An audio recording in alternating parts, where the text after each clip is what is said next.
एक बार एक बहुत बड़ा नेता एक साधु के छोटे से आश्रम में गया। उस साधु के बारे में बहुत सुना था, तो उसके मन में आया कि मैं एक बार जा कर के देखता हूँ कि लोग उसकी इतनी तारीफ क्यों करते हैं।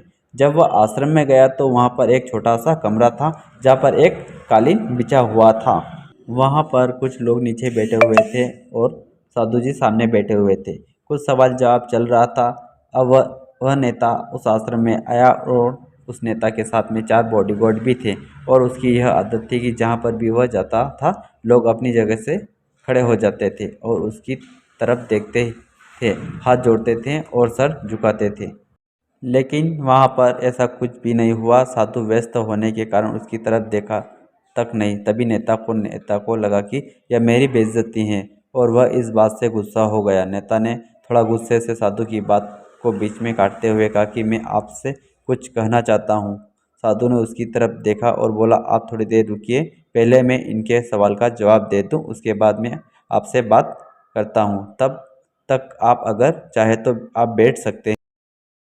बस साधु का इतना कहने की ही देरी थी, नेता का चेहरा गुस्से से लाल हो गया और फिर उसने अपना सारा गुस्सा उस साधु पर निकाल दिया। अभी तक वह नेता बहुत तमीज़ से आप करके बात कर रहा था, लेकिन अब वह तू तड़ाक पर उतर आया। नेता ने उस साधु को कहा, मुझे पता भी है मैं कौन हूँ और तू किससे बात कर रहा है।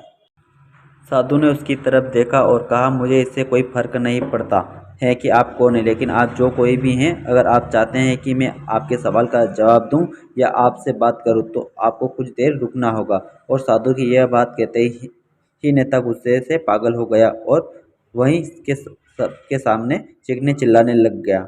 अब मैं तुझे तेरी असली औकात दिखाऊंगा। तूने मुझसे पंगा लेकर के ठीक नहीं किया। तुझे पता भी है मैं तेरे बारे में क्या सोचता हूँ। साधु ने फिर से नेता की तरफ देखा और बड़े ही प्रेम से कहा कि मुझे इससे कोई फर्क नहीं पड़ता कि आप मेरे बारे में क्या सोचते हैं। आप जो चाहे वो मेरे बारे में सोच सकते हैं। फिर नेता ने उससे कहा कि तू चाहे सुनना चाहता है या नहीं, लेकिन मैं तुझे यहीं सबके सामने बताऊंगा कि मैं तेरे बारे में क्या सोचता हूँ।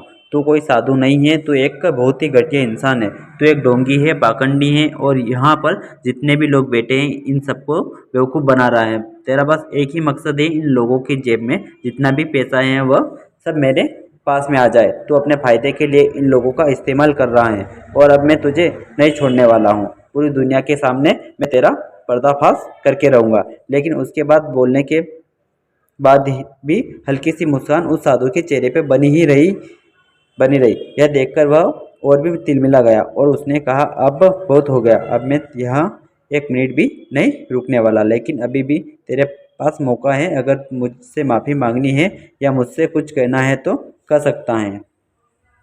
इतना सब होने के बाद भी साधु के चेहरे पर एक मुस्कान थी और वह बिल्कुल शांत था। और फिर उन्होंने अपनी आंखें बंद करी और फिर साधु ने अपनी आंखें खोली, हाथ जोड़े और कहा कि मुझे आपसे कोई गिला शिकवा नहीं है। आपके लिए मेरे मन में कोई भी गलत ख्याल नहीं है। जो भी मेरे बारे में आपने कहा वह आपकी अपनी सोच भी थी, तो मुझे आप में कोई भी बुराई नज़र नहीं आती है। मुझे आप बहुत ही भले इंसान लग रहे हैं। और साधु की इतना कहते ही नेताजी का दिमाग 7वें आसमान पर पहुंच गया। उसके चेहरे पर एक अजीब सी खुशी थी, क्योंकि उस साधु ने वही कहा जो बाकी सब लोग उस नेता को कहते हैं।